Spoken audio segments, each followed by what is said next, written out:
Hello, this is a guy who likes fanfiction and is too lazy to read, so here is Dedicated Hearts made Fullmetal in audio form. Check the description for the links to the author. Chapter 6, More Questions Than Answers.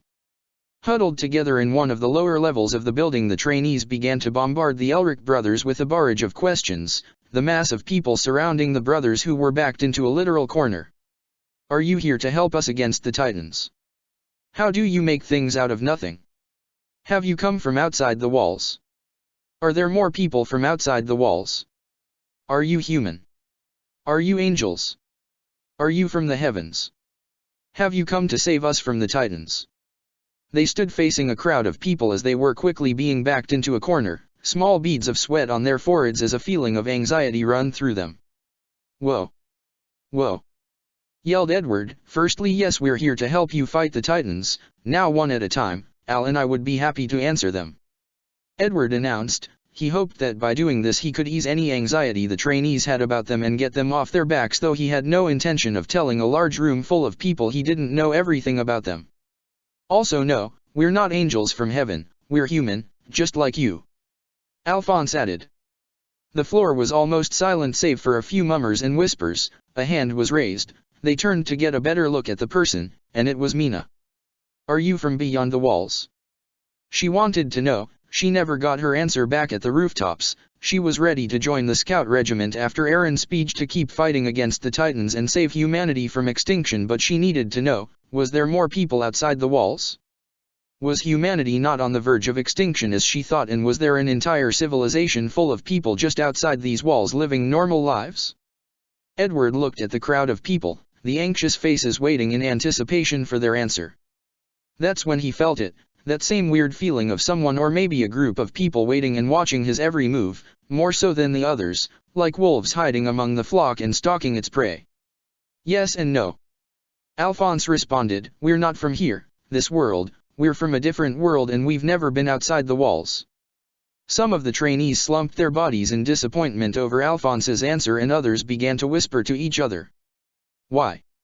What's wrong? Asked Alphonse. Armin then spoke up, if you guys aren't from beyond the walls, then we truly are what's left of humanity on this world. At first both Edward and Alphonse were confused by what Armin meant, but it didn't take longer than a second or two for that statement to sink into their minds. Both of them fell quickly into shock as their mouths dropped as they were left speechless for a second. You're saying that everyone, every human, is inside those large walls? Edward asked. And then a horrifying realization dawned on him. How many people is that? Armin nodded his head solemnly at the first answer. Less than 1 million people left. A fifth of the population was killed in an effort to retake Wall Maria, which the Titans breached 4 years ago, and now the rest of the human population lives inside either Wall Rose or Wall Sina. That was a lie, of course. Armin was fully aware that the reason those people were sent out into Wall Maria's interior was because the central government couldn't feed them. They sent them out to die. Both Edward and Alphonse stared at Armin, horrified by what he was saying. Humanity in this world was on the verge of extinction. Their eyes widened and their already lowered jaws now locked in place as they began to process this terrible information. There were cities, hell, maybe some rural areas back at Ames Tries with more people than there were on this planet, and the fact that an army of, what they estimated to be close to, 250,000 men and women couldn't stop the Titans in their tracks spoke to just how unstoppable a force the Titans were. On another world there's a group of people who are fighting a war for their survival. I've watched as they've courageously struggle against a powerful force they do not yet fully understand but who seek to annihilate them. Those were the truth's words. They had thought it was just a group of people, not the entirety of humanity. They felt as though they were tricked by the truth into being a part of a fight far bigger than what they had anticipated. This group of people was humanity itself fighting for its survival, and now their mission went from extremely difficult to near impossible. How could they hope to take on a mass horde of giants? Edward pushed that grim idea at the back of his mind. He was determined to find a way. He had to if he and Al were going to bring everyone back and return home. He looked back at the crowd of people again. Anything else?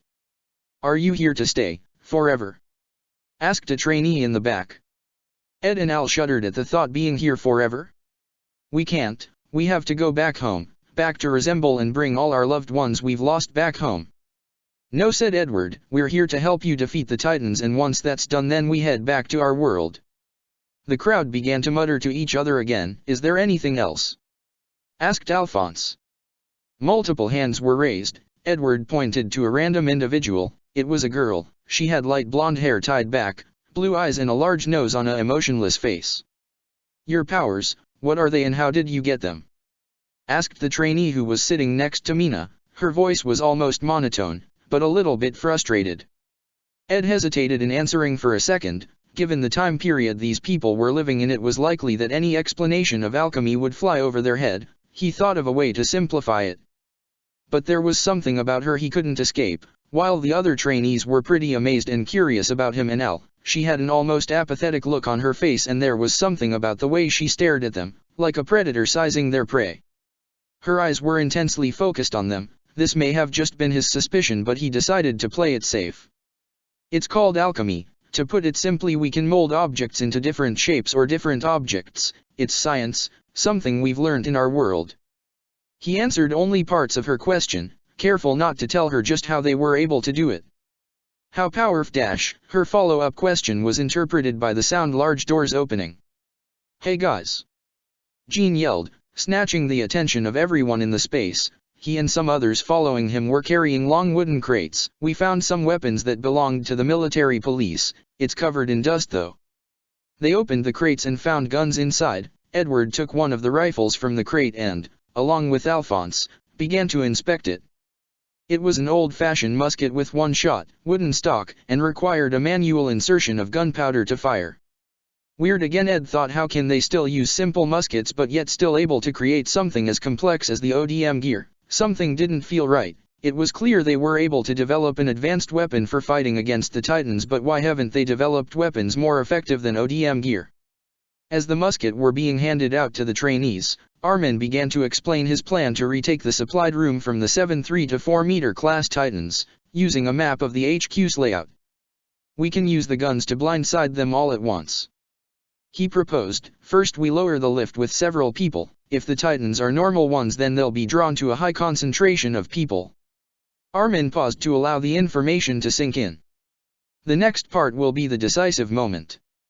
He turned his head to face the Edward and Alphonse, who were listening intently to Armin's plan. This is where you two come in. You'll enter in from the stairway entrance here. If you can try and sneak into the room, it will make your part easier. Armin pointed on the building map at a staircase to the supplies room. Wait for the gunfire and use your abilities to quickly take out the 7 Titans while they're blinded. Ed and Al both nodded their heads in agreement. However, we can't let you guys go on your own. We should have 7 people placed to launch an ambush from above to back you up and finish off any stragglers. To increase the success rate of our backup plan and our overall survival, these 7 should be our most skilled. Armin paused to allow the plan he proposed to be digested by everyone in the room. I'm sorry for placing both you in danger and the burden of our survival, said Armin solemnly. For the plan to be a success, the brothers would have to completely take out the 7 Titans in the supply room or further incapacitate them for the ambush to be launched at any remaining Titan they could have missed. Should they fail, then they'd have to rely on the 7 most skilled to take out the Titans, and it's likely that by then their chances of success would have dropped dramatically. On top of this, if the plans fail, then Armin may be responsible not just for the death of the cadets, but the 2 brothers who could potentially be the best hope for humanity.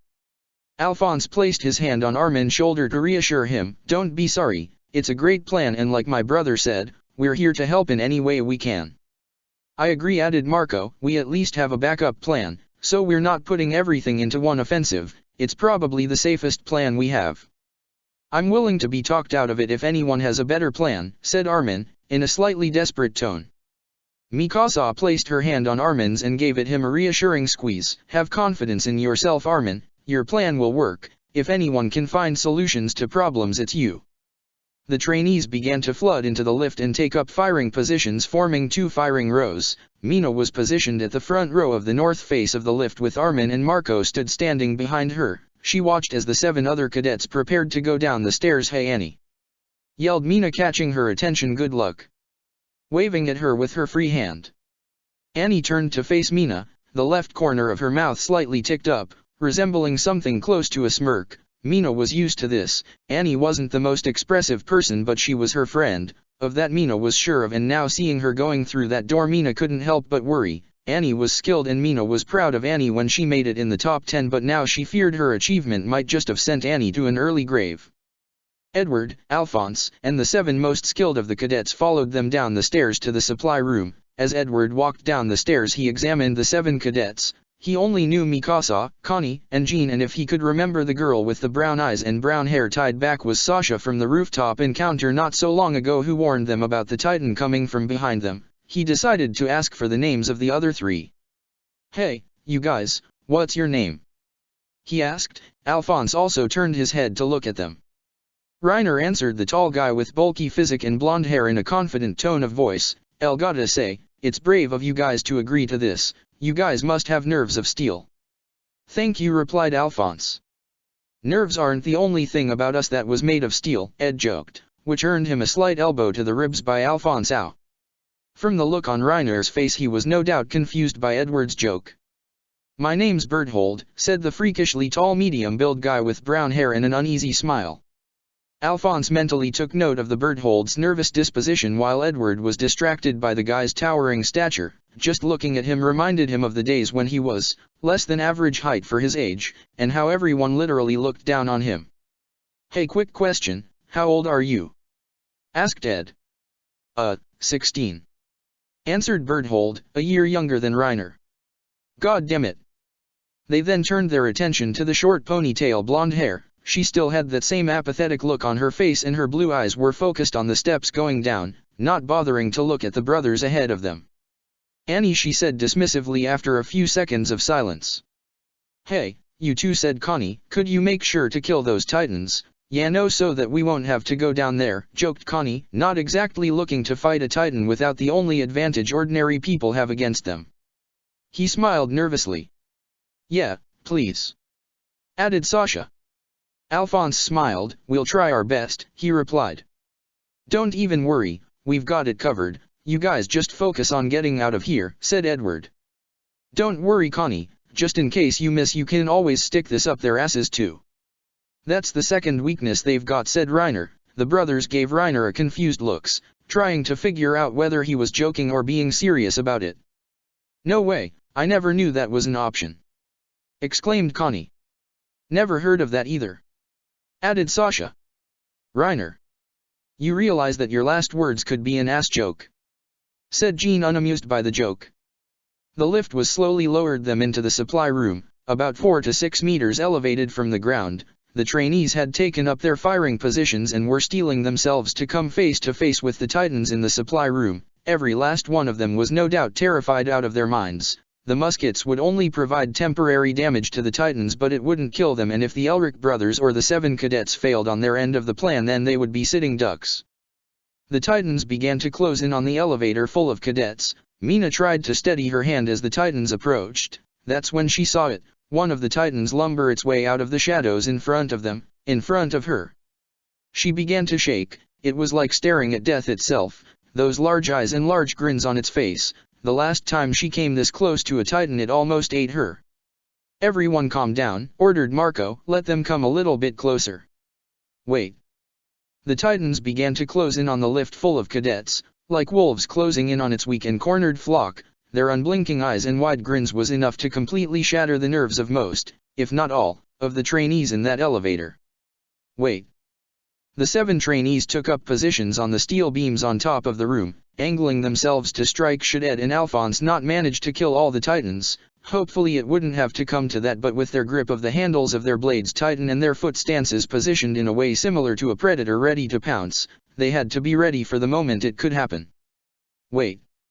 While the Titans began to swarm the elevator, Edward and Alphonse were able to sneak into the supply room. They split up in order to quickly take out as many Titans as possible. Edward took up positions facing the backs of the Titans that surrounded the south and east of the elevator faces, while Alphonse took up a position to face the backs of the Titans surrounding the north and west of the elevator face. They both hid behind some of the boxes scattered around the room. Ed peered from behind his cover to count the Titans. There appeared to be 6 in the room surrounding the armed trainees.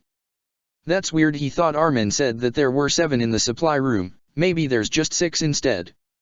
"Ready." Mina's heart was beating out of her chest. Armin did his best to hold his gun steady and hold his nerves together, and Marco was trying his best not to faint on the spot.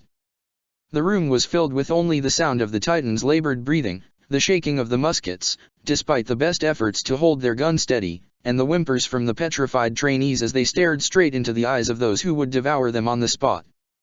The 7 cadets who stood on the metal beams and the Elric brothers held their breath, not wanting to a single peep before the signal was given. They slowly and carefully pressed their hands together. Fire! The dimly lit room was quickly set alight with the bright flashes from the rows of muskets. The sound of loud bangs going off in quick succession filled the silence that had previously occupied the air. The Titans stumbled back from the elevator and let out groans of pain from the point-blank shots by the cadets. This was the signal. Quickly Ed and Al leapt from their hiding spots and charged at the first 2 Titans who they hidden behind. They slammed their hand on the ground, transmuting 2 sharp spikes from the ground which pierced through their necks. The cadets at the front had stumbled back as they saw the sharp point exit through the Titan's throat towards them. With the first 4 Titans quickly dispatched, this left the other 2 still left reeling from the multiple shots to their eyes but were rapidly healing from the damage. With time not on their side, the brothers sprinted to quickly kill the other Titans moving behind them. Alphonse clapped his hands and slammed them a nearby stone pillar, transmuting a thick pole with a sharp point which pierced through both the necks of the other 2 Titans. Edward clapped his hands and transmuted 2 large spikes from behind the 2 remaining Titans, impaling them through their mouths. Everyone watched as the bodies of the Titans began to disintegrate, leaving nothing but their skeletons. With the adrenaline wearing off, both Ed and Alphonse fell to their knees as they tried to catch their breath. It looked as though they had succeeded in clearing out the supply room. "Alphonse, behind you!" screamed Armin from the elevator. He pushed himself to the front firing row and gripped the side of the elevator as he watched the 7th Titan walk up from behind Alphonse. Alphonse shifted his body to face what was behind him. He was maybe just a meter from the Titan which stepped out of the darkness, the peering Titan. The Titan which Al had struck with a spear back in their first encounter, only this time it had the jump on Al. Alphonse stared at those large unblinking eyes. His legs felt as if they had melted into the floor. His body felt too stiff to move. His body was paralyzed by the shock of almost coming face to face with the monster in front of him. "Al!" screamed Ed. He quickly got to his feet and sprinted towards his brother. "Sasha!" yelled Reiner, "you're up!" Sasha gave a small yelp before she leapt from the metal beam towards the Titan's neck. She angled her blades as she descended down on the last remaining Titan. She slashed at the Titan's neck and the top half of its back before landing roughly onto the floor. However, the cut wasn't deep enough to kill the Titan. Instead, the Titan turned its attention away from Alphonse towards Sasha. It looked down at the girl and began to slowly lumber towards her. "Ahem. Sorry I jumped you," apologized Sasha weakly. The Titan stared down at Sasha. It looked ready to pounce on her when suddenly it gasped and arched its back as if something had struck at it from behind. It fell forward down on its face, to reveal Edward, who had leapt from behind the monster and buried a halberd he transmuted deep into the nape of the Titan. His feet planted into the back of the Titan as he rode it down. He lifted his head up to face a terrified Sasha who was maybe inches away from the Titan body. He stepped off the body to check on her. "Hey, are you Alr-? He was about to ask before Sasha knelt and bowed her head in front of him, her hands gripping his legs. "Thank you!" cried Sasha. "You are truly saviors. Angels from on high. Glory unto you!" Ed looked at Sasha with a look of confused shock. He moved his legs to try and shake her off. Sasha called Mikasa, who had climbed down. "Get up and stop groveling." Sasha stood up, wiped her eyes and walked off to refill empty gas canisters. "You guys did it!" celebrated Connie. A loud cheer erupted from the elevator. Mina raised her fist in the air in celebration. She turned to Armin and hugged him tightly. "Your plan worked, Armin." With the adrenaline wearing off, Marco then fainted, collapsing on the floor of the elevator. "Marco!" yelled Armin as he and Mina scrambled to pick him up from the floor. Edward ran to Alphonse and extended his hand out to him. Alphonse looked up at his brother and gripped his hand, pulling himself up from the floor. "Thank you, brother," said Al, pulling Ed into a hug. Ed gripped him tightly. "I'm not leaving here without you, Alphonse. We going back home after all this, together," said Ed. "They're all down for the count," announced Jean. "Now get resupplied before more can get in." Sasha sat refilling her canisters with tears in her eyes. "A Titan, I caved in front of a titan, she said choking in tears, and then gripped her head. I can never face anyone again. Connie was about to respond to Sasha to quit her crying and get a move on, but Alphonse, who had walked up to them, had managed to say the first word. Hey, I just want to say thank you. He knelt down to look her in the eyes. If it wasn't for you, I would likely have been eaten by that titan if you hadn't tried to kill it. You were very brave for doing that. He finished with a soft simile on his face which matched perfectly with his soft voice. An imperfect smile formed on her lips as more tears began to roll down her face. Her hands gripped her knees and she lowered her head. Thank you, that means a lot. She had felt like a coward for apologizing to a titan, humanity's greatest enemy, but to hear that having the guts to try and kill the titan was bravery within itself gave her a feeling of renewed confidence in herself. Hey, said Marco, grabbing Jean's attention, I didn't get to say this back when we were heading to HQ, but thanks. I don't know if you know this, but it was your leadership which emboldened us to move forward. You saved our lives. Jean looked down on the floor. I appreciate the compliment, Marco, but please don't. It was my fault that some of our comrades are dead because I gave the order to attack, not to just fall back. He said solemnly, if you want to thank the person that saved us, then thank Ed. I'm sure a lot of people wouldn't have made it with the amount of gas they had left. He looked up at the direction of Ed, who looked to be undoing all the spikes they created. But you gave orders. How many of the people here are alive because you gave us the confidence to push forward and try to recapture the HQ? Don't take this the wrong way, but the reason I think of you as a leader is because you're like us. You're not like Aaron or Ed, who ran headlong into battle and think little about those who don't. They're great motivators but not great leaders. You're scared just like the rest of us. That makes you sympathetic to people, which makes it easier to follow you. Jean stared at Marco for a while, taking in what he had said. As soon as the cadets had refilled their gas canisters, they ran out into the courtyard of the castle and began to fire the cables from their ODM gear onto the rooftops to make their escape to Walrose. Ed and Alphonse followed them out and watched as dozens of the young cadets began to soar through the air. They stood there mesmerized by the sight. Hey! Yelled Connie, snapping out it and turning their attention towards him. You two. No time to stand there staring into the sky. We gotta leave while we still have time. He then pointed to his back, just like last time. Ed nodded and held Connie from behind. Alphonse was then tapped on the shoulder by Mina. Like last time, she said. Al blushed slightly. Yeah, right, he replied. He wrapped his arms around her again, and as before it felt just as awkward. He wondered in his head what Maya would do if she saw him doing this. The thought was both funny and scary to him. Come on guys, Sasha waiting for us on the rooftop. They fired their cables and propelled themselves upwards. They expertly landed themselves on the rooftops. Edward turned his head to the side to see a group of people just standing on the far end with their backs turned to them, staring at something. He could just make out the heads of Armin, Mikasa, Reiner, and Berthold. What are they looking at? Maybe that titan killing its own kind, he thought. He wanted to ask others to wait here and go check it out, but decided against it. Their first priority at the moment was to get out of Trost and find someone with a wider grasp of the whole situation and learn more about this place. The more they knew, the better they could be in helping these people, and that meant they return home and have the truth make good on its promise. They held on tight as they were carried across the roofs, through the air and towards the tall wall in front of them. Walrose Ed assumed. The climb up the wall was the daunting part for Ed and Al, as Connie and Mina had to push off the wall and unhook their grappling hooks, which left them suspended in the air for just a second or two. When they finally reached the top, they both let go of the cadets and almost fell to their knees, using each other to stand straight. You guys all right? Asked Mina. We're fine, replied Alphonse, just not used to this, that's all. He smiled. Thanks for doing that again for us, it must not be easy. Don't mention it, said Connie. There's a lift there, so we won't have to do that again. Thank God, muttered Edward. He was then nudged by Alphonse. He turned his attention from Connie to Alphonse, who was staring off from the side of the wall they climbed. Brother Al said look. He then pointed. Ed turned, and was instantly mystified by the view before him. The entire city of Trost, as it was called, was encased in a half-oval shaped wall which was connected to an even longer spanning wall which just seemed to go on and on. They saw the smoke and ruined buildings in the city, no doubt from the carnage of the Titans. Trost was a city that was burning. Hey you two, yelled Sasha, who was standing on the elevator to the other side of the wall, snapping them out of their trance. You getting on? Yeah, replied Ed. They were slowly lowered down to the ground. As they got closer to the ground, they noticed that the space around the elevator was surrounded by 2 lines of soldiers, all holding either muskets or their blades, with a small group of people standing in the corner of the rows of soldiers. "What the hell?" whispered Connie. "Who's the guy in the middle?" asked Alphonse.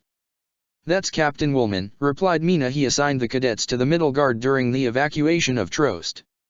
So he's the one who sent you into battle, sent a bunch of kids to fight those monsters." Ed clenched his fist. The elevator landed onto the ground with a deep boom. As they stepped out of the platform, the garrison soldiers armed with muskets hickory pointed their weapons towards the cadets and the Elrics. Almost instantly they froze in place, not daring to take another step forward. The space became eerily silent as both sides looked at each other with a feeling of terrible unease. "What the hell is going on?" whispered Edward to Connie. "Beats me," replied Connie. "Not exactly the welcoming party I was expecting." "Cadets!"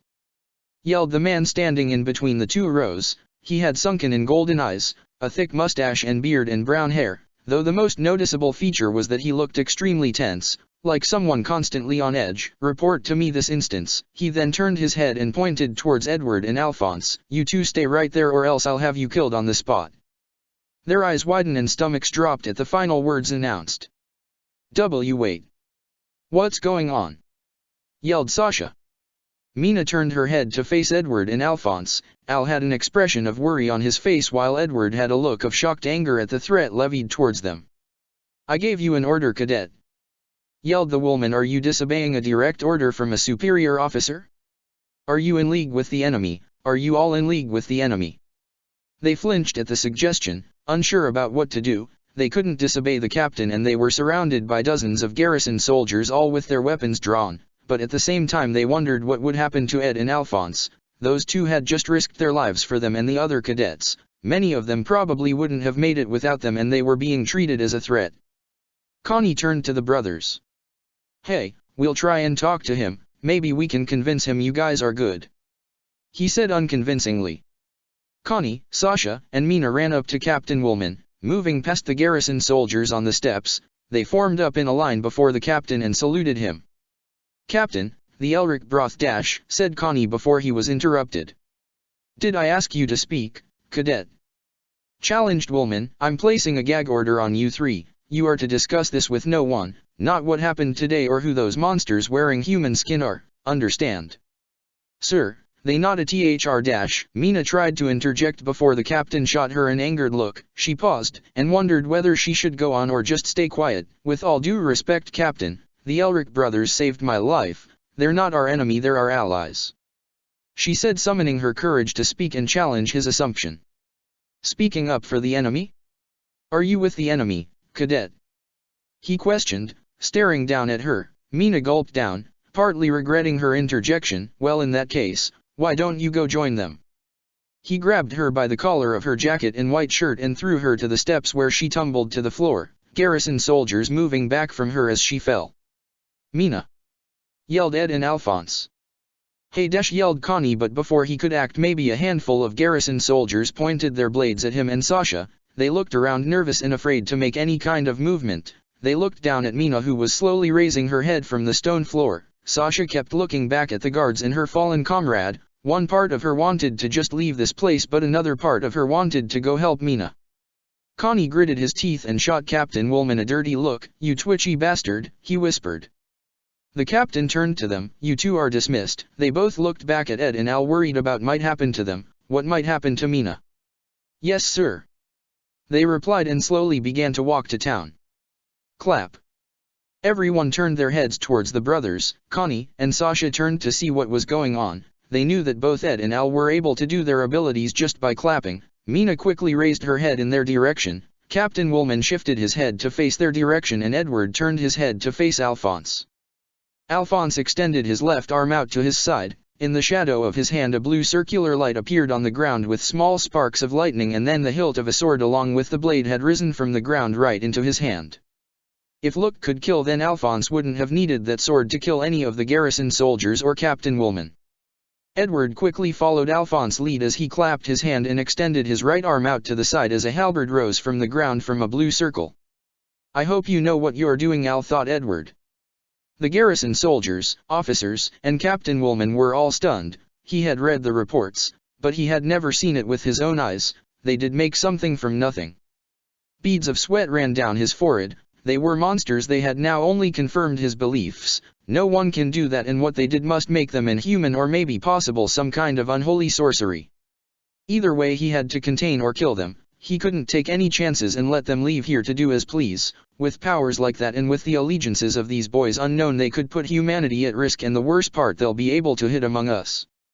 First row advance, he ordered. Encircle the three of them. Mina got up to her feet. She turned to face the garrison soldiers who were pointing their blades at them, and now, in extension, her.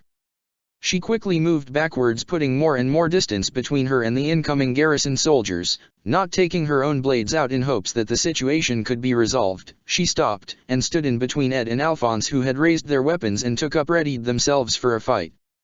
The garrison soldiers had almost completely surrounded the three. The tension was thick and both sides were waiting for the other to make a move. The air was quiet save for the shuffling of boots and the heavy breathing of nervous soldiers confronting the boys. Suddenly the sound of clanking and a metal platform hitting the ground broke the tension. Everyone turned their attention towards the elevator full of people. Ed, Al, and Mina turned their heads and saw Jean, Annie, Reiner, Berthold exiting the elevator. Looking around perplexed at what was going on, the brothers saw Mikasa and Armin stepping out of the elevator after everyone else while carrying what looked to be another person with them who had short brown hair and was wearing what looked to be torn up clothes and some kind of harness around his body.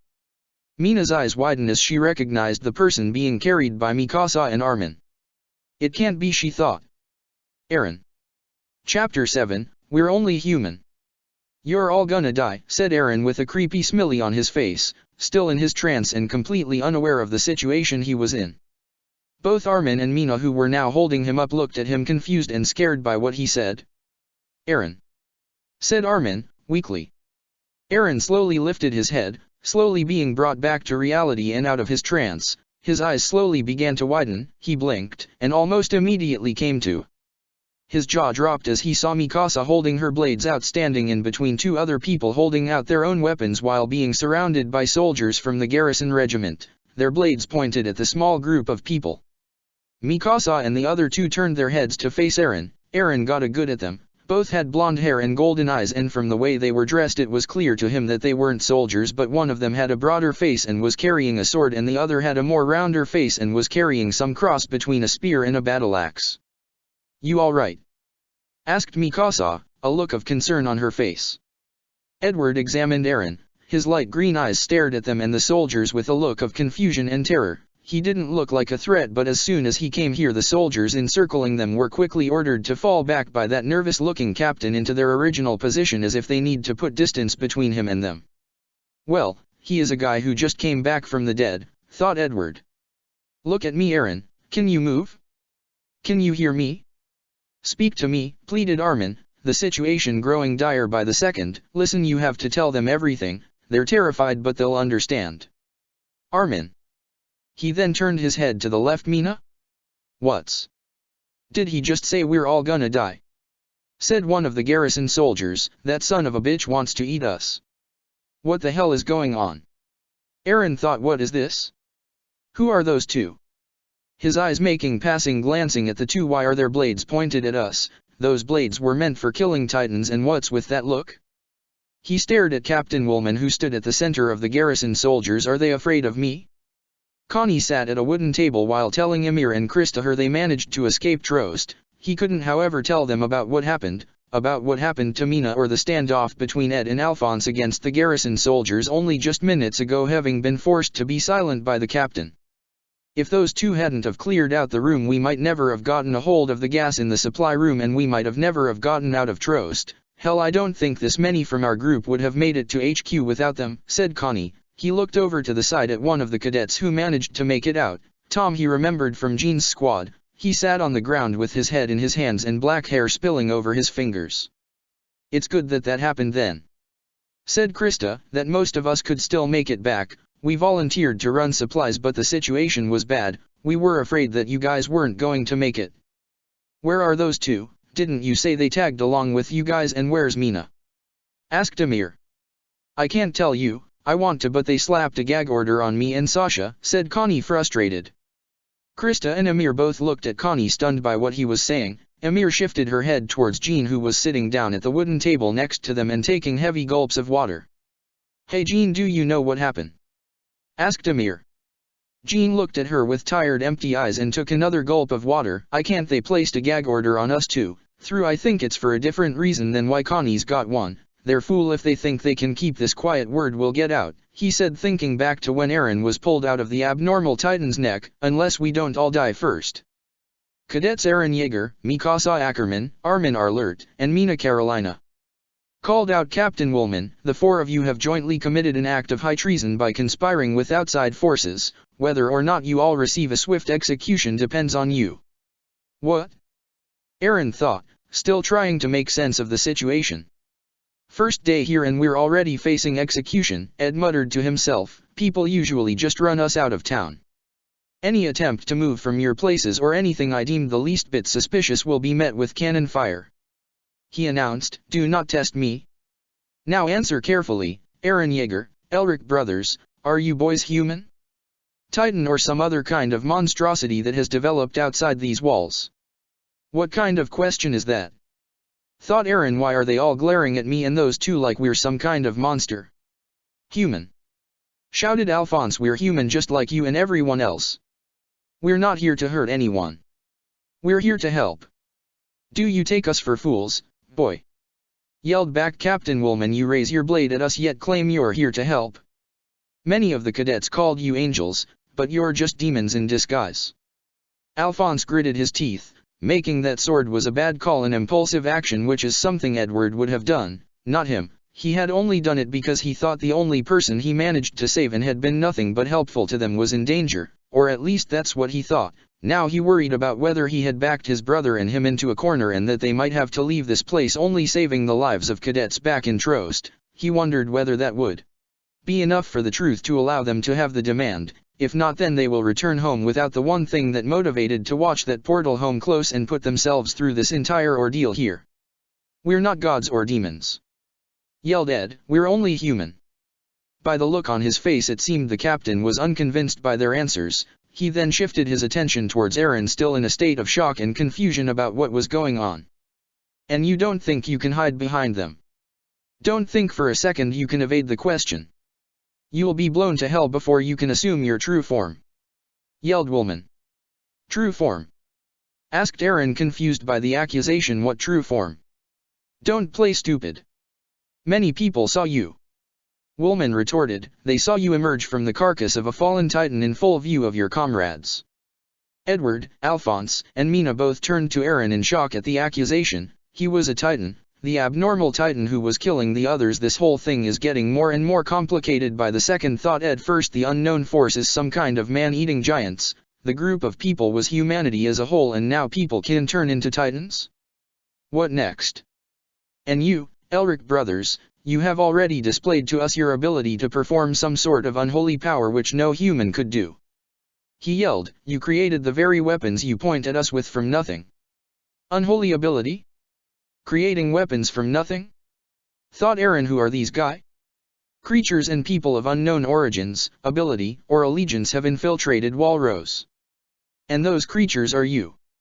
He announced. Under the circumstances you are being sanctioned by His Majesty as being neither here nor there. You three are a risk and I am well within my rights to eliminate. And every second I spend here, every second my soldiers spend here in this standoff puts us all in jeopardy from the armored Titan. Hell, you can be in league with them. His paranoia and fear was engulfing his sense of reason.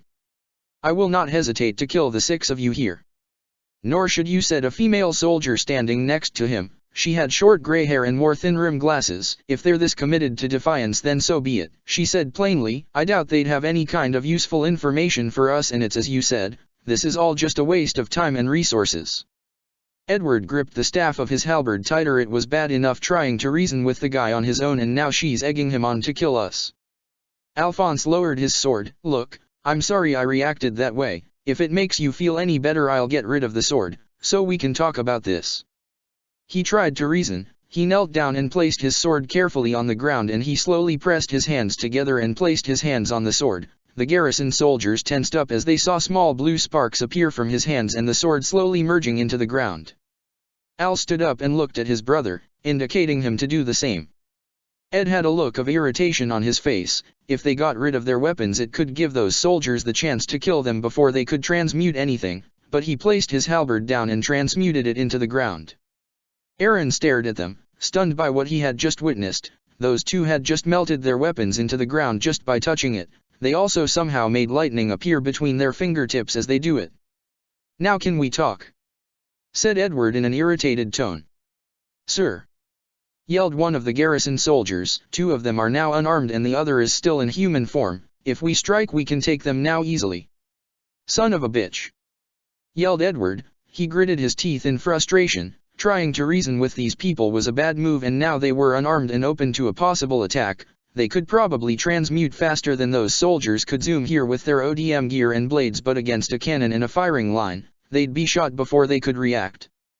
"I wouldn't do that if I were you," said Mikasa. Her tone was just as menacing as her look. "My specialty lies in slicing up human flesh, and I will demonstrate this on you if you try anything." She held her places at a sideways angle, glaring at the garrison soldiers. Everyone looked at Mikasa stunned and scared. Even Ed and Al, who were standing beside her, shuffled away back a few steps. "And I thought Winry was scary when she was angry," thought Ed. Despite the wide distance between her and himself, even Captain Woolman flinched at the threat.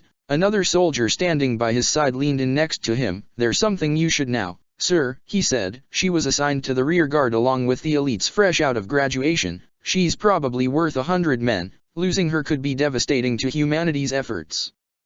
"Can someone tell me what the hell is going on?" said Aaron. "And who are you guys?" "Mikasa, we can't go making threats. It's only going to make the situation worse," said Mina. "You can't take them all on, and if you could, killing people won't do us any good," pleaded Armin. "I don't care who I fight, Titans, humans, the entire garrison corps, they'll have to get through me before they can get to Aaron. Please, we can still talk this out with them, they're just scared. We just have to stay calm and explain ourselves," said Armin, desperation in his voice. "Please, we don't have to fight or kill anyone, we've already lost too much as it is," added Mina. "Armin, right, they're scared but they can to be reasoned with." "I think the time for talking is over," retorted Edward as he stared down the garrison soldiers and took up a defensive stance. "Us being alive was probably decided before we could even argue for ourselves. If we can't talk to them when we lowered our weapons, then they won't talk to us at all." Aaron looked down on the ground. "Am I the only one who thinks I'm not a Titian? I can't make sense of all this, and I don't know how I ended up here, and who are these guys?" He tried to move his legs but he was able to. "My body feels numb. I can't move my legs, and if I say something they don't like then we'll all be killed for it, killed by people. What did he say about me coming out of a Titan carcass? But that was just a dream, wasn't it?" He looked at his sleeveless left arm. My arm had grown back, like a Titan. He raised his head upwards. "Please, sir," he yelled, catching everyone's attention. "I'm not a Titan. I'm human." All eyes on him now, and the air was deathly silent for a full minute. Could this be it? Did I convince them? The captain gave them a regretful look and lowered his head to the ground, trying to avoid their gaze. "So you say?" he responded solemnly, "but I have no choice." He then began to raise his hand upwards to signal the cannon to fire. "Please don't hate us for this. But when placed in a position like this, we all have to do things that make us less than human." Alphonse, Armin, Mina, and Aaron both looked at the captain in horror about what he was going to do, and Ed and Mikasa both glared at the man. "If that's how it has to be then," Ed said under his breath, "fine. By me."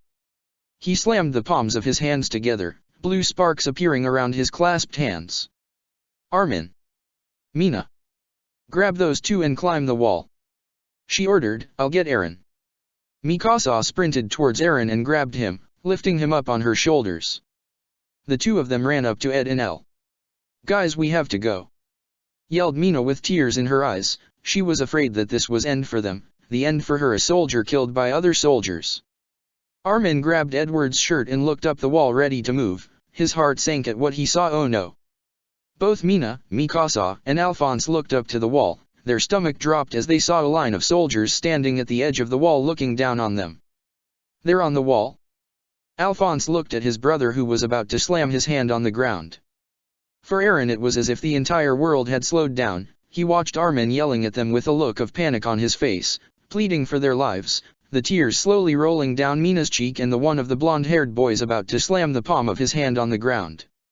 He felt something slip from his shirt and dangle around his neck. It was the key. Suddenly he could hear his father's voice calling to him, and he was having a memory that he never once had before. Protect this key. You must go back home, go to the basement, there you'll find the answers. This injection will cause some memory loss, that's why I can't explain everything. The road will be difficult, son, but you must reclaim Wall Maria, reach the basement, and with this power you can do it. The captain lowered his hand, signaling the cannon to fire. Everything hinges on you being able to master this power. He wriggled free from Mikasa and grabbed her by her arm, dragging her, charging towards Armin, Mina, and the two others, crashing into the group and knocking the boys down. The captain's arm had now dropped and was pointed in their direction. The sound of a cannon firing close by screamed through the air. Everyone's life depends on you being able to control this power.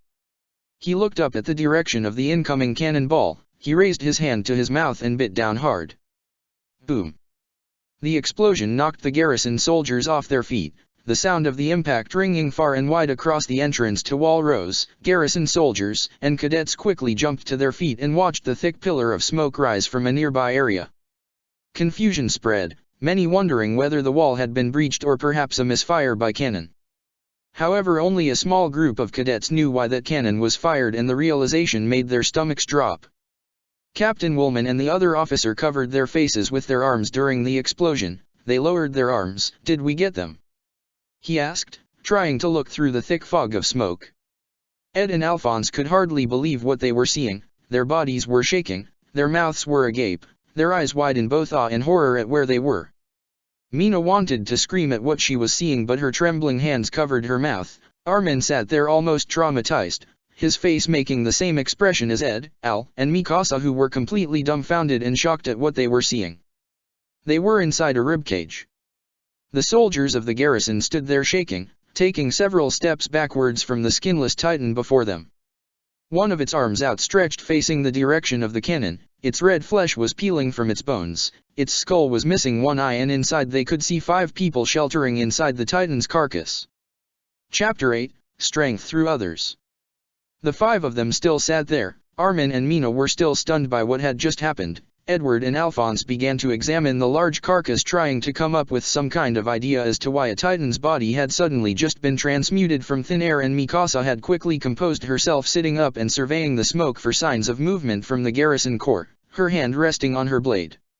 "All squads stay alert," said a voice from the smoke to the chorus of rumbling footsteps. "Get that cannon reloaded."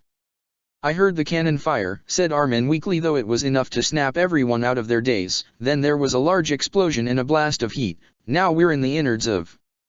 "Aaron did this for us," said Mikasa sternly. "That's all we need to understand for now." "Are you serious?" questioned Edward. "He was able to transmute a large body from nothing, and you're not going to question how?" Mikasa shot Edward an annoyed look and was about to respond to him when suddenly the bones of the titan began to creak above them. They all looked upwards. It's still alive," said Mina. Suddenly the creaking stopped and the sound of someone running from behind caught their attention. They tensed up, expecting it to be garrison soldiers. Instead it was Aaron. "Mikasa, Armin, Mina," he called, "are you all right?" "Hey," yelled Edward, "how the hell did you?" "I don't know," Aaron responded urgently. Suddenly the flesh and bones that encased them was dissolving into ashes. "Look, it's starting to vaporize just like a titan." He turned to the direction of the garrison soldiers, the thick dark gray smoke blocking his view of them. "They're probably still watching and waiting, but once the smoke clears they'll resume the attack." The rest of them scuttled out of the titan corpse from its exposed chest, and they turned back and observed its carcass. "After this, I don't think there's any chance of reasoning with them." "I don't think we ever had a chance of reasoning with them," retorted Edward. "You're probably right," replied Aaron grimly. He then held up the key around his neck in full view of the group. "I'm starting to remember. This key, our house, the basement. My dad said to head back home and there I'll find answers in our basement. It might have the answers, maybe information on the titans and how to stop them." He slammed his fist on one of the ribs of the titan's corpse in frustration.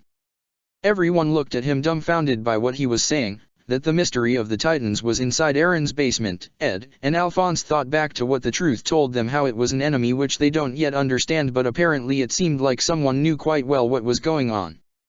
"You're kidding me," said Mina. "You could have the answers to stopping the Titans inside your basement." She was dumbfounded. Her squad mates died fighting those Titans today.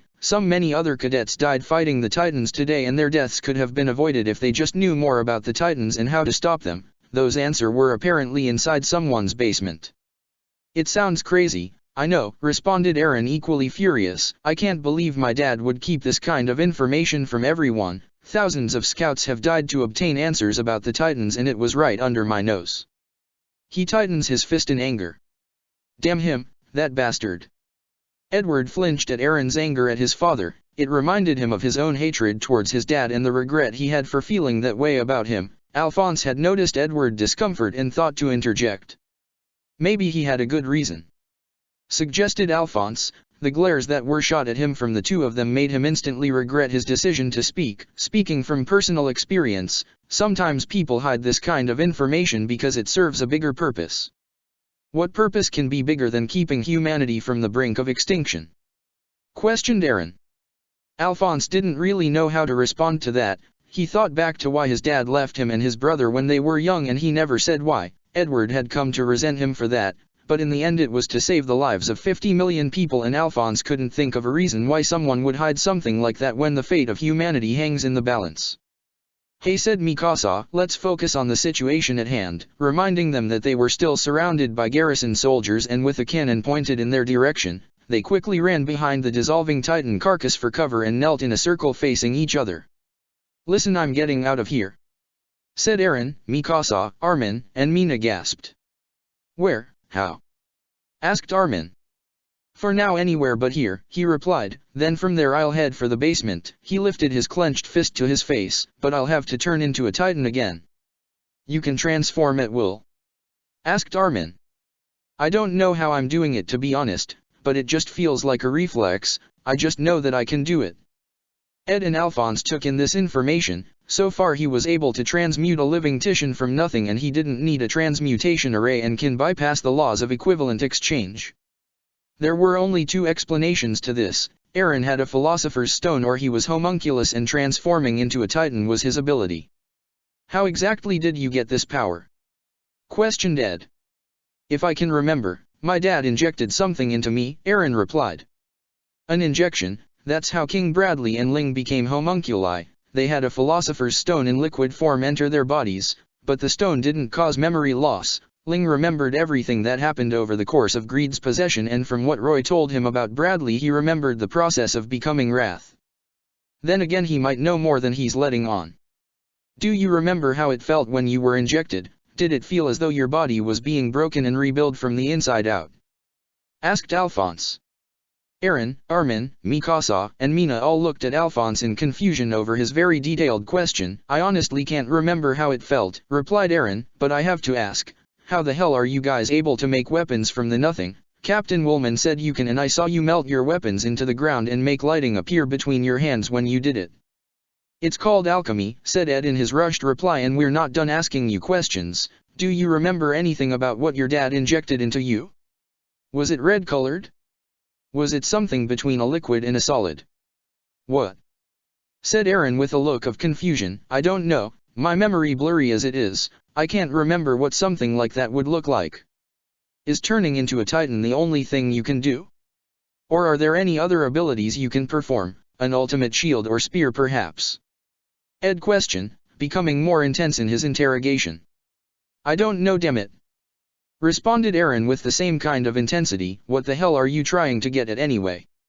"Brother, calm down," Alphonse advised. "I don't think he's one of them." "One of them?"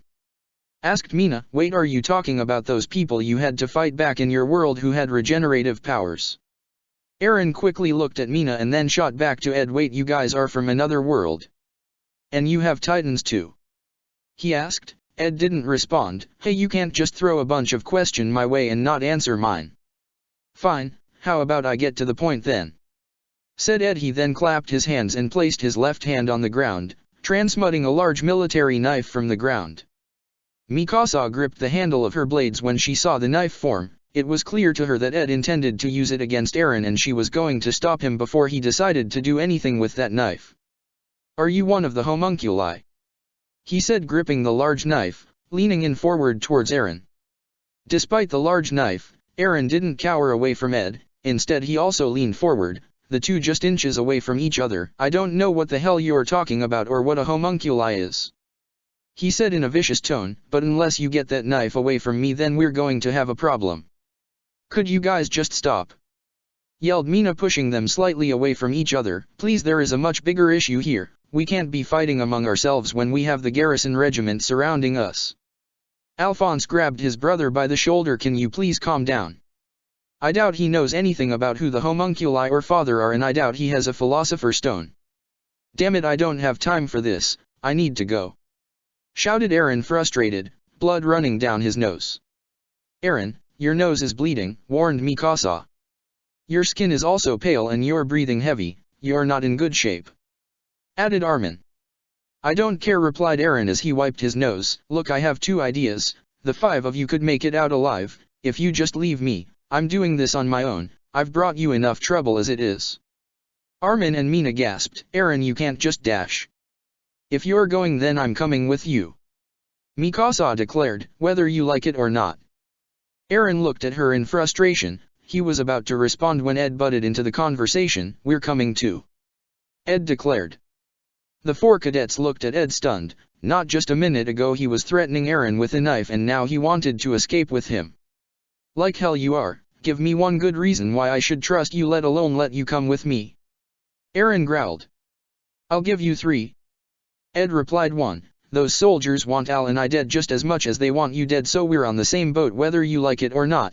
Two, we have our own reasons, but believe it or not we're here to help in defeating the Titans too. Your friends can vouch for us on this. And finally, whatever is in your basement, it may be information on how you were able to bypass the laws of equivalent exchange. You managed to transmute half of a large Titan carcass from thin air. Al and I know of only one thing that can do that. So if your dad has information on that, then we're gonna make damn sure it doesn't fall into the wrong hands like it did in our world." The final part was spoken with a great sense of fortitude. Eren focused on Ed, taking in what he said. Some of what he said Eren didn't understand. What does transmute mean? And what was equivalent exchange? He was still angry at Ed for threatening him with a knife, but the way he talked about keeping whatever Dad had in his basement from falling into the wrong hands, the determination in his voice and the fire in his eyes, it instantly became clear why he held a knife at him. Ed seemed willing to do anything, stop something he perceived as a threat. "I'll drive them out." "You guys can't go," Mina interjected. "If you step foot outside Wall Maria by yourselves then you're as good dead, and how can you ever hope to help us, help humanity, if you can't work with others who want to help it too?"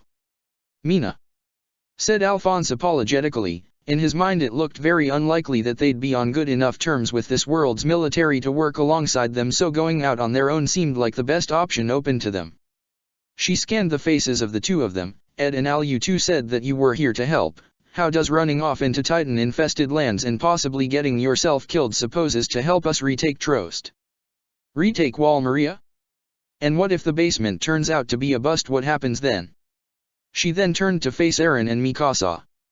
"What happens when the four of you, the best hopes for all of us, are too far away to do anything when the Titans decide to knock down Wall Rose and Sina?"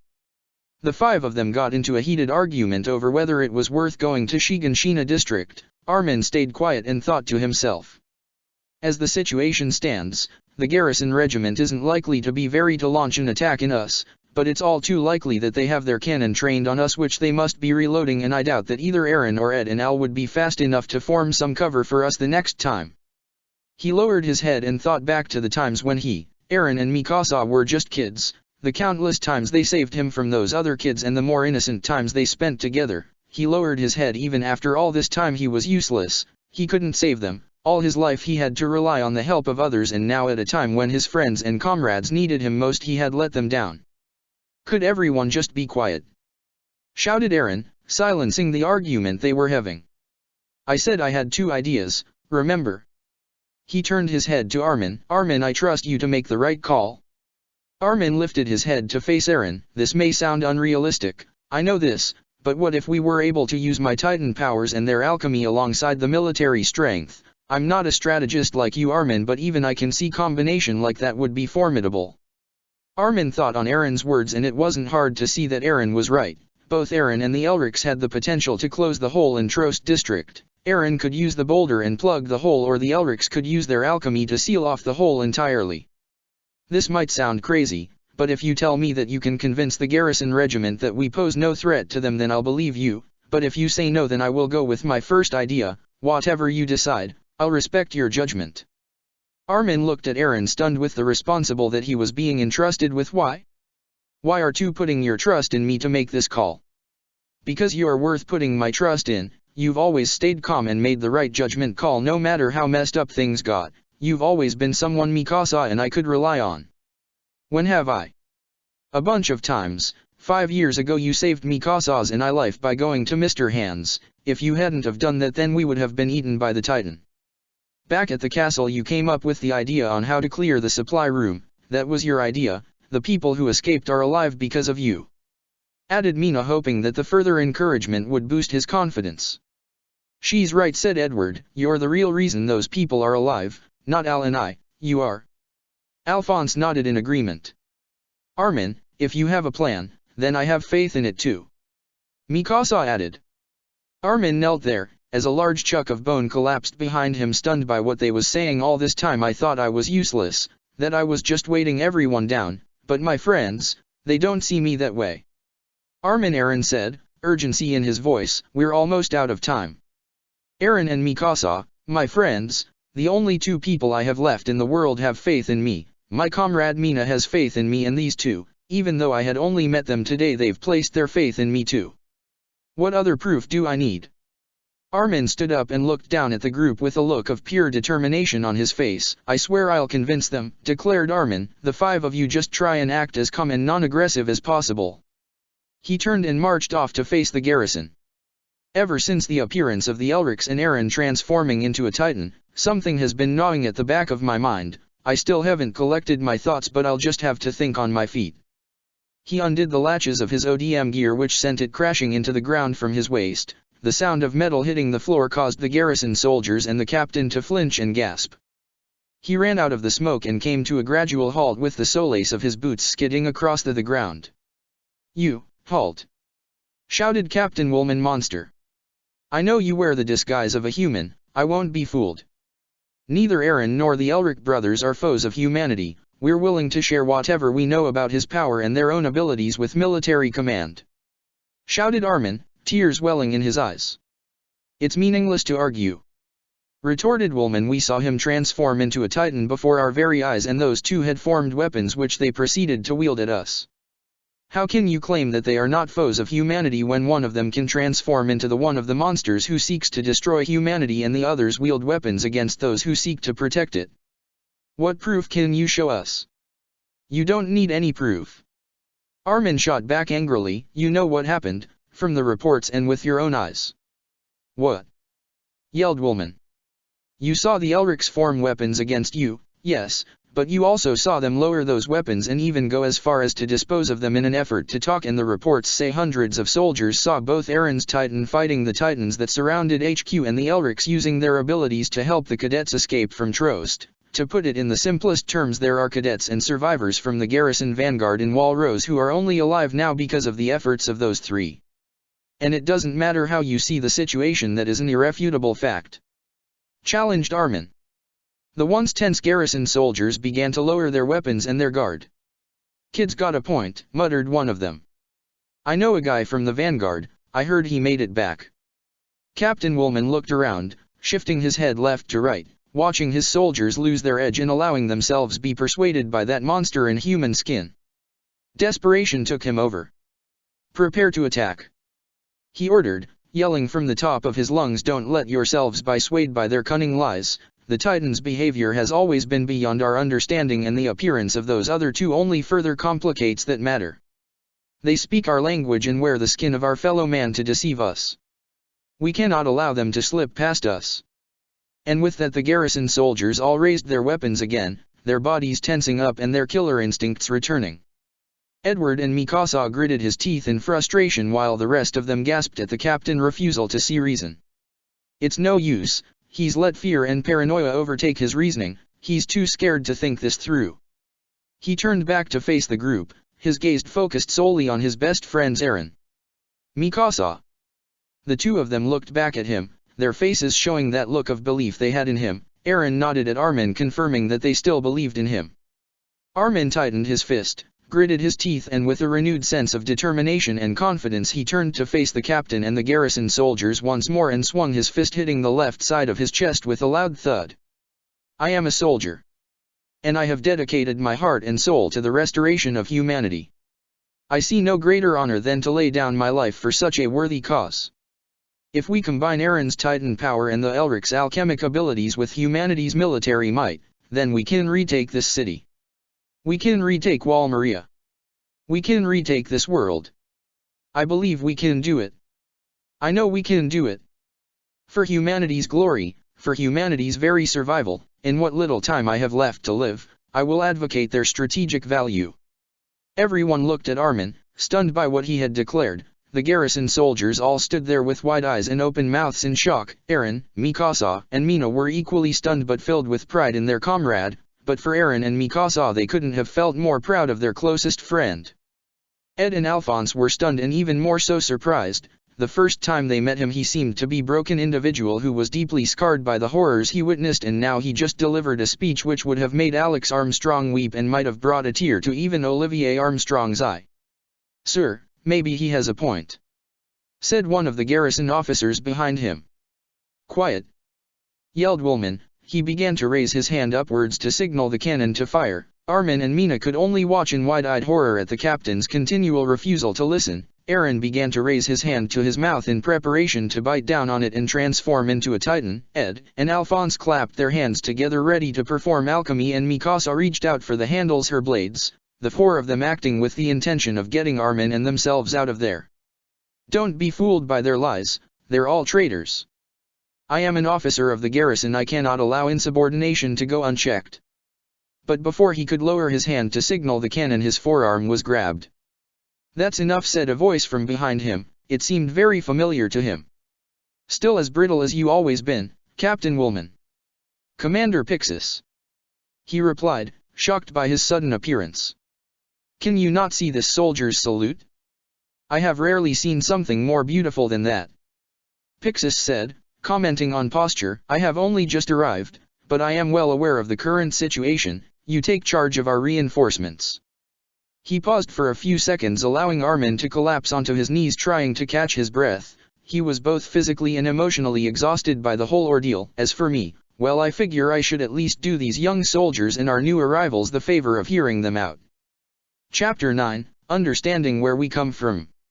As the sun began to slowly set on Trost, the group of 6 sat there observing the commander as he walked along the wall, taking sips from his metal canteen and looking down at a group of titans clawing at the base of the wall. Ed and Al both examined the man. He was fairly tall, had a bald head, a thick gray mustache on his upper lip, and looked to be maybe in his mid to late 60s, golden eyes which were a darker shade than Ed and Alphonse, and wore a brown jacket with a insignia of 2 roses, and a red and gold sash around him.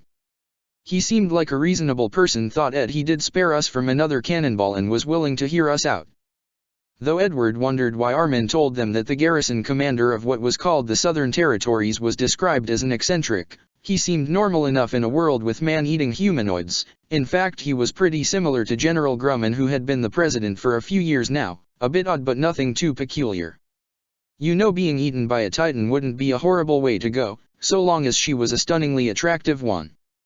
Pixis remarked with a smile to the group behind him. Okay, so he's completely insane, thought Ed as he and Al both stared questioningly at the man.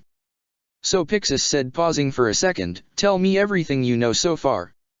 It took maybe 20 minutes to explain to the commander about everything they knew so far, the events from Trost, Eren transforming into a titan, the basement in Shiganshina possibly holding vital information on the titans, the arrival of Ed and Alphonse from their own world, a little bit about themselves and a bit about the basis of alchemy.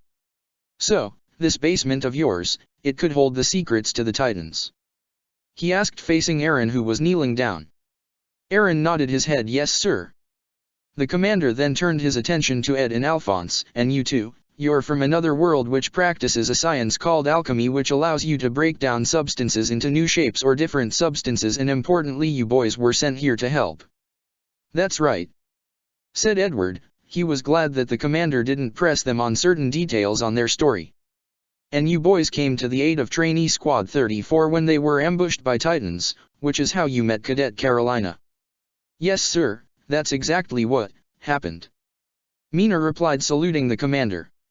"I wasn't able to save the other 2 members of their squad, and for that I'm deeply sorry, Commander," said Alphonse apologetically. Even after finding out that half of those in the squad had survived, Mina, Armin and Aaron, the failure of not being able to save the other 2 weighted heavily on his conscience. "Son, during my lifetime I've been able to read a lot of books," stated Pixis. The group of 6 looked at him, wondering where he was going with this. Some of it was the old religious text from before the Titans. I'm paraphrasing of course, but it said this: "Whoever saves one life, has saved all of humanity." He turned his head to face Mina, who was standing next to Armin. Alphonse turned his head to face her. "Instead of dwelling on those who you could not save, focus on the fact that you managed to save someone at all." "Thank you, sir, I'll keep that in mind," replied Alphonse as he and Mina still maintained eye contact with each other. Now he paused. "Well, as it stands I can't validate your stories or claims, so for now I'll keep everything you've said locked up here." He tapped on his temple. "Of course, with that being said, I can usually tell between those who are telling a lie and those telling the truth, which is why I will personally guarantee your safety. And by the way, it's best if any of what was said here was kept what was said between us for the time being." He turned to face Armin. "Cadet alert." Armin saluted the commander. "Sir, during your speech to mention something about utilizing your friend's Titan powers and the Elric's alchemic abilities to retake the city of Trost. Am I not mistaken? Tell me, Cadet, do you believe that such a plan could work, or were you desperately trying to grasp at straws to save your skin?" asked the commander. Armin paused, thinking for a few seconds. "It was both, Commander. It occurred to me that both Aaron and the Elrics had the potential to seal the hole in Trost. However, on their own they had their problems. Aaron Titan would need the strength capable of lifting the boulder, and from what we know about alchemy, sealing the hole would require using the area of the wall around the hole, but that could further weaken the wall, leaving a different area vulnerable to a breach. So I figured that Aaron's Titan could just carry perhaps a large chunk of the boulder, but not the entire boulder, and the Elrics could use their alchemy to merge it into the wall, sealing it completely." He paused again for a second. "I know there are problems with this plan. I was desperate to stay alive," said the Pixis, looking at Armin. He turned his attention to Ed and Alphonse. "So boys, will you do it?" Ed and Alphonse looked into the burning city, the tall columns of smoke rising from the buildings and the Titans wandering around the streets and scratching at the wall. Ed had a fierce look of determination on his face. Closing the hole would be a start in completing their goal and making good on their half of the deal to the truth. "We'll do it," said Edward, still staring off into the distance.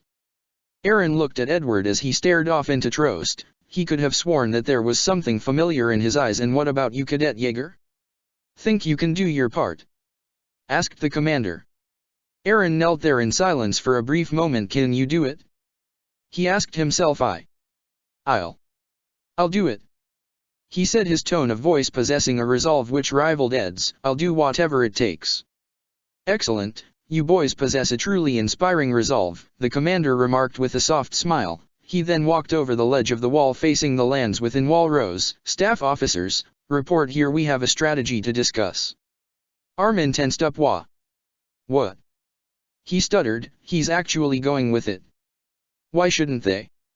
asked Alphonse. "You came up with a plan which was able incorporates both Aaron's Titan power and our alchemy, increasing our strengths and reducing our risks, just like the plan during the supply room," he explained. "It's possibly the best idea anyone has at the moment. But there are obvious flaws to the plan. We're unsure whether Aaron can fully control his Titan power for a start, and going into Trost without the ODM gear for anyone might as well be suicide," argued Armin. "Hey, don't worry about us. We can handle ourselves, and if worse comes to worse, Al and I can always seal the hole ourselves," replied Ed, trying to alleviate Armin's concern. "Still, Armin has a point," said Aaron, "but it seems that the commander is aware of the situation. Titans aren't our only enemies."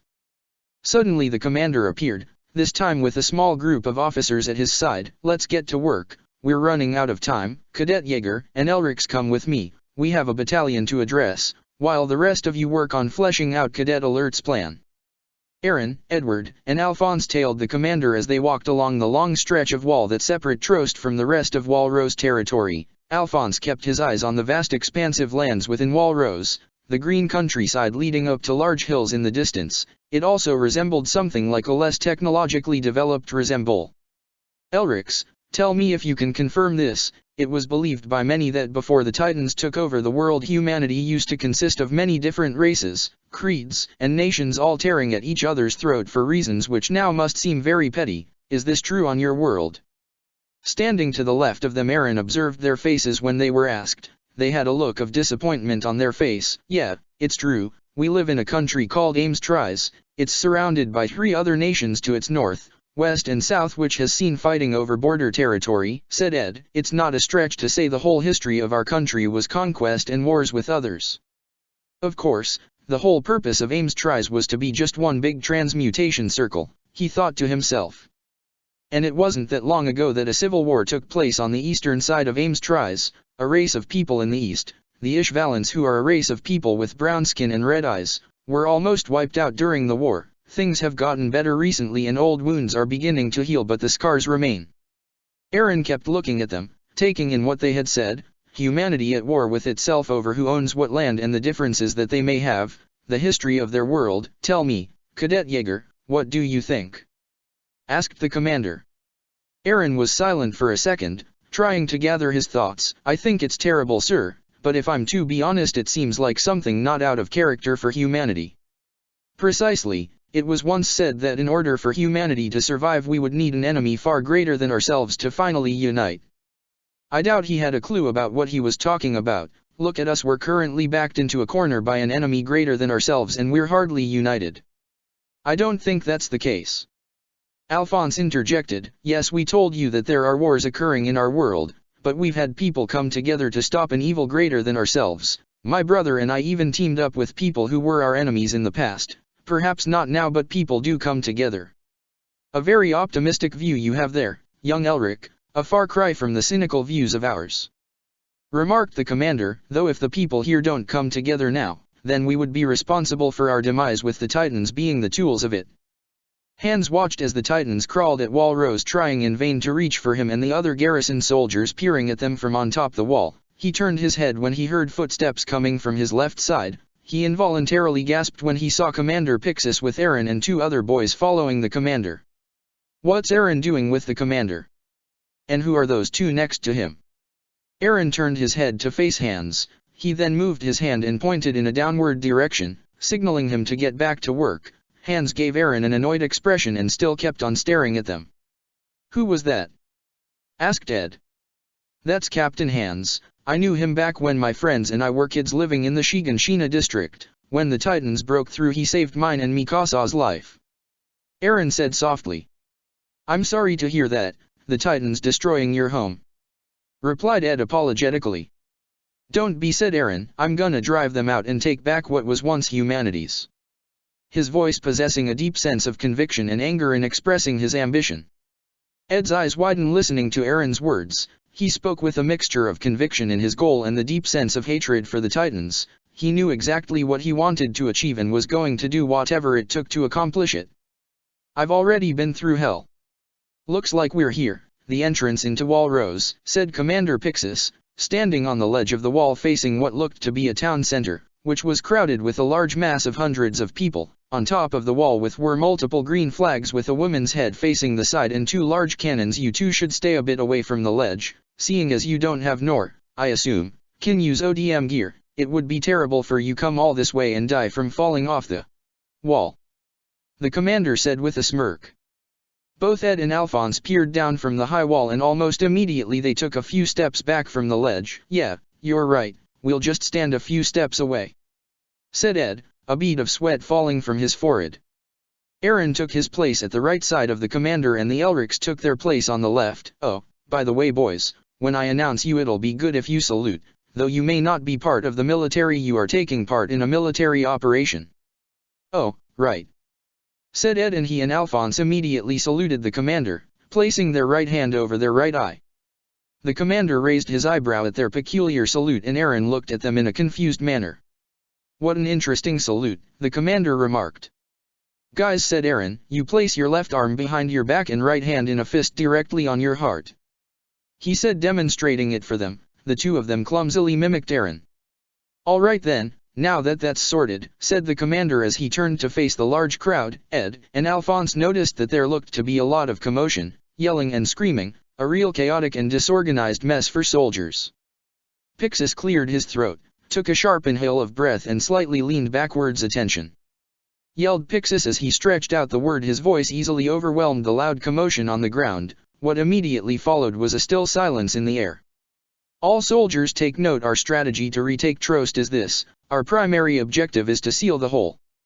Once more it shall be done manually," the commander announced. "On how we will be able to accomplish this immense task, that's where these fellows come in. Allow me to introduce to you Cadet Aaron Yeager, Edward Elric, and Alphonse Elric." Chapter 10, The Fate of Humanity. Aaron stepped forward, his tip of his boot were off the edge of the ledge and he saluted to the mass of soldiers. Both Ed and Alphonse stepped forward, their feet still firmly planted on the wall and mimicking Aaron's actions. On the ground the commotion and talking started again. The cadets could hardly believe it. Aaron was still alive and both the commander of the garrison and the Elrics were with him. "What the hell?" said Connie, surprised about Aaron's survival. Armin had told everyone that Aaron and most of his squad except himself and Mina had been killed by the Titans in the line of duty, but here he was standing on top of Walrose by the commander's side. He was relieved to see that both Ed and Alphonse were alright. When he heard the cannon he thought they'd died in that standoff along with Mina, but here they were standing next to the commander as well. "Don't let appearances deceive you, these fellows possess abilities which are the result of great scientific endeavors. Cadet Yeager is the product of advanced scientific Titan research. He possesses the ability to shapeshift and control a Titan body at will. As for the Elric brothers, they possess an ability called alchemy, a form of science in their home world. It allows them to break down and rebuild any manner of substances or objects, a form of science which they themselves are experts in. The plan is as follows. Using their alchemy they will carefully separate the boulder into two pieces. Cadet Aaron Yeager will transform into a Titan and carry the largest piece of the boulder to the hole, and the Elrics will then merge that piece of the boulder into the wall, sealing it completely. Your role will be to ensure their protection while they carry out this task." Just behind the commander, Mikasa and Mina listened in on his address to the soldiers in Walrose while Armin and the garrison officers continued to detail the strategy. "You're saying we don't have to engage the Titans?" asked one of the officers. "Sorry of interrupting you. It's out of place for a cadet," apologized Armin. "No need, just carry on with what you were saying," replied the garrison officer. "Right, from what we know about the Titans they usually go for large concentrations of people in a given area. Knowing this we could lure them into a corner away from Aaron and the Elrics and later on concentrate cannon fire at them without possible putting soldiers at risk," explained Armin. "Now I'm not suggesting we leave them defenseless. They'll need a modest band of elite soldiers to act as their protection against any more Titans entering through the hole." "Sounds good so far. We'll need to make some adjustments but we have the outline sorted out. The problems are however that we're making a huge assumption on whether Aaron's Titan could pick up the boulder to begin with. While Aaron only needs to pick up a large chunk of it, we're still going out on a limb and the Elrics don't have the knowledge or training to handle the ODM gear, which means they're at risk of being vulnerable to a stray group of Titans." Armin explained. "I have my doubts about this." "So do I," said one of the officers. "Sending good people to what could be their death is not something you can take lightly, but quite frankly, as the commander said, we're running out of time. More and more Titans are passing into Trost and before long they could breach Walrose, and there's one other problem, the fading nerve and grit of our soldiers." On the ground, the garrison soldiers and cadets chatted amongst themselves, debating the plan that Commander Pixis had laid out to them. Can they really do it? The kid can turn into a Titan and lift the boulder. Did he say that those other two were from another world? Have we found a way to seal off the hole in Trost? Why can't we just use the Elrics to seal the hole? This is bullshit," shouted Dawes, one of the cadets. "I'm not going back into Trost on some suicide mission for something that sounds like complete crap. You must think we're fucking idiots, blades to be used and thrown away." Dissent was rising among the ranks as more and more soldiers began to question the judgment of the commander for coming up with what seemed to be an impossible task. Arguments erupted among the soldiers. For some soldiers, the claims of Eren being able to turn into a titan and these mysterious other two being able to do this thing called alchemy seemed like complete fantasy, and a portion of the cadets who saw what the Elrics could do, they argued that the plan did have some credibility, but it seemed as though it wasn't enough to stop some soldiers from deserting. "This is a load of crap," said one of the garrison soldiers as he walked off. "Wait. I've seen them do it, they saved our lives," argued Marco to the soldiers leaving the formation. "Dawes, where the hell are you going? You saw them too." "I can't go back in there," Dawes cried. "If those two were smart then they'd refuse to go back in there too. Whatever the hell they can do, it won't save them when the Titans eat them. Desertion is a criminal offense, punishable by death," threatened one of the officers. "Screw you, I'm spending whatever time I have left with my family," replied Dawes. Ed and Alphonse watched nervously as a steady stream of soldiers were walking away. "This is really getting out of hand," whispered Alphonse to Ed. "I hope the commander has a plan," replied Ed, "otherwise this whole thing just got a whole lot harder to pull off." "Traitor!" they heard. The voice sounded like that captain who they stood off against down there, and the sound of more commotion among the soldiers. "Anyone wishing to leave shall be pardoned," yelled Pixis. Both Ed and Alphonse snapped their heads to face Pixis, stunned by his announcement. Eren, however, kept his composure, looking ahead and still firmly saluting the soldiers. "Those who have witnessed the horrors of facing the Titans should not be forced to face such horrors again and shall leave with my permission," Pixis announced. "Of course, those leaving will be allowing their parents, siblings, children, or any loved ones experience that same horror in their absence." They watched as the soldiers who were leaving stopped dead in their tracks, turned around and walked back into the formation. "Holy crap, he did it," whispered Ed. "He guilt-tripped them into staying." "Now think back 4 years ago, the operation to retake Wall Maria. I bring this up because you all deserve an explanation. 4 years ago, didn't Armin mention something about this?" thought Alphonse.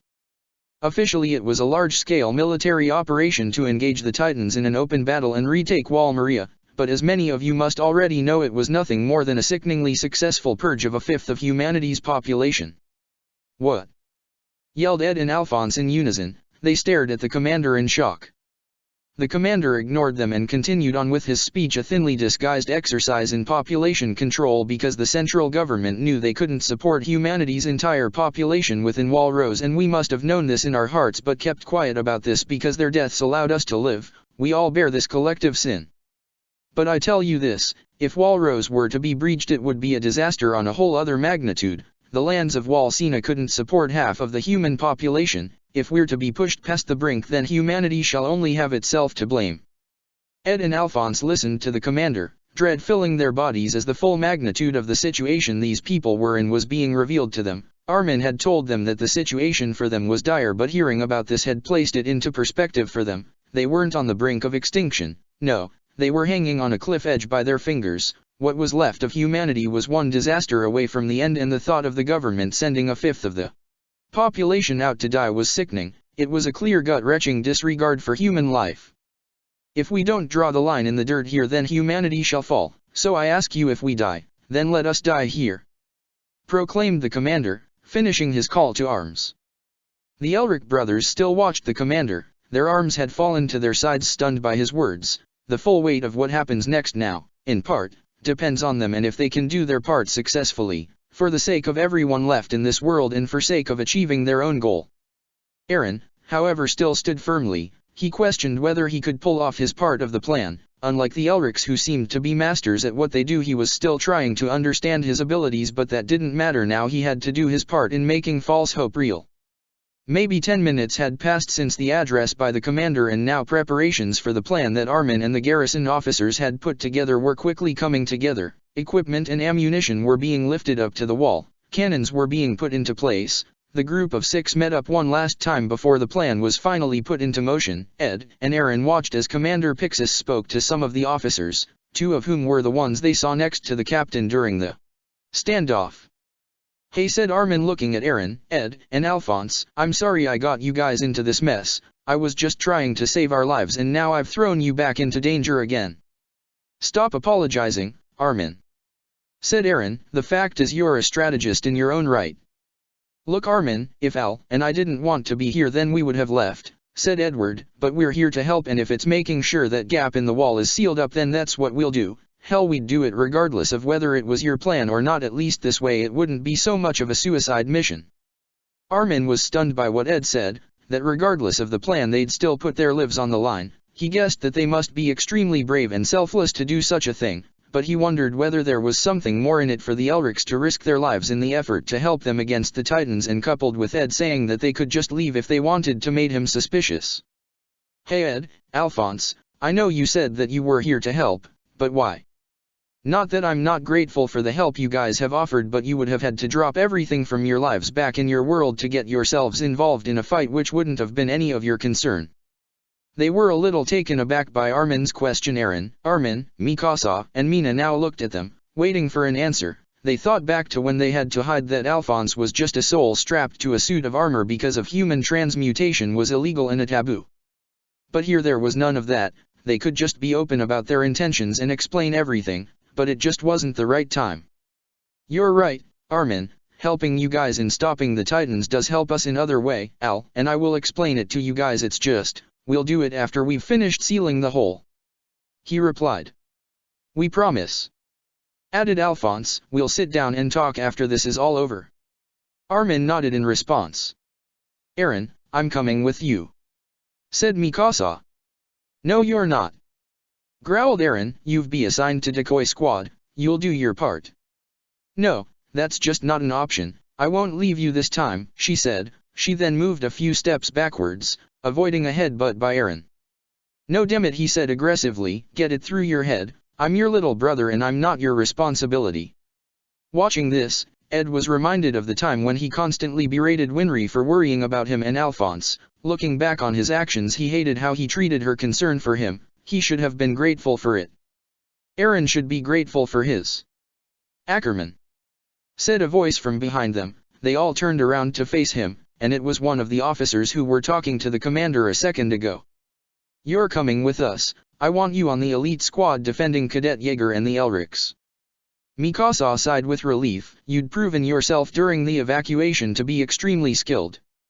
He then turned to face Ed and Alphonse. Also, Elrics, I'm giving you this. He handed Ed a pistol, it's got a flare inside, purple smoke. If we're separated during the operation, find a safe place to hide and fire this flare. A squad will head to your location to provide support. They both nodded and Ed placed in his empty left pocket. Another thing you should know, yellow flare means mission success and a red flare means mission failure. If we fire a red flare, then that's our cue to retreat. Now come on, let's move out. He ordered. Aaron, Mikasa, Ed, and Alphonse alongside the squad of garrison soldiers assigned to protect them on the walls of Trost district to the shortest distance to the boulder, while Armin and Mina ran to the corner of the wall to be part of the decoy squad. All right, let's get one thing straight, said the officer, who they found out is Ian Dietrich. I don't care what you boys are or what you can do, my top priority is sealing that hole, and if you can do that then I'll have you defended to the last man. Now can I count on you boys? Yes sir, replied Aaron. You can count on us, we'll get that wall sealed. Added Edward. Good, replied Ian, now it's important that we stick together. I don't want our forces to be separated and spread thin, act as a unit and that way more of us can make it out. Aaron looked off to the side at Trost district. He spotted a large stone wall along one of the main roads to the HQ. How the hell did they do that? He thought, looking at the Elrics. Are you sure you'll be alright, Aaron? Asked Mikasa. Yes, damn it, now could you stop asking me? Hey, said Ed, who was running beside them, she's only worried about you, you don't have to be an ass. Mind your own business. Responded Aaron. Now's not the time to be bickering, said one of the other officers. She was a female officer called Riko Bertsinska. It's nothing like that. Responded Aaron. Hey, I'm just gonna let this out there, said one of the other officers. His name was Mitabi Jarnach. The fact that the fate of humanity rests on the shoulders of you little runts doesn't fill me with a lot of confidence. Don't call me a little runt. Ed responded, annoyed by the insult, though Alphonse did note that Ed didn't blow a fuse like he used to. Hey, all of you! Shouted Ian, stop it, we're almost in range of the boulder. They all looked ahead, and before them was the giant boulder, which was getting larger and larger the closer they came to it.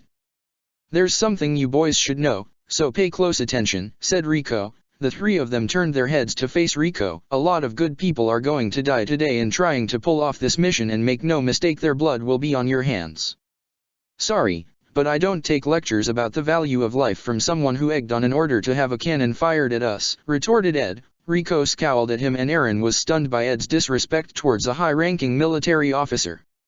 "If you want an apology, Edward, then I'm sorry, but you better listen to me when I say this.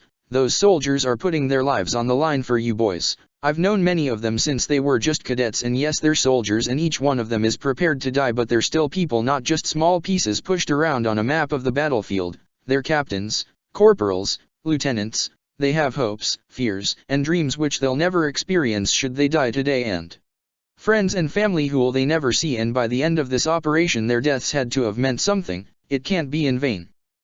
"Brigadier General Moss Hughes," Ed responded. He turned to face Rico, who was perplexed by his response. "We know what it's like to lose people close to us and have them sacrifice themselves for our sakes. Al and I had to give meaning to their sacrifice, and we will do the same for your men too." Rico looked at the boys and gave a nod, appreciating their commitment. Aaron, who was listening in, admired Ed's self-confidence. He himself wasn't too sure whether he could play his part in the operation, but he at least felt a little at ease knowing that the burden of the mission didn't fall mainly on him. "Cadet Yeager," said Rico in a tone which was consistent with her serious expression, "can I count on you too?" "Yes, sir," he said. He felt disappointed that he couldn't give the kind of speech and guarantee as Ed had given to Rico, but he would do everything in his power to see that the sacrifice done in his name wouldn't be in vain. "If we succeed today, then this shall be the first time in the history of the war between humanity and the Titans where we took back land, took back our homes from the Titans." Check the description for the links to the author.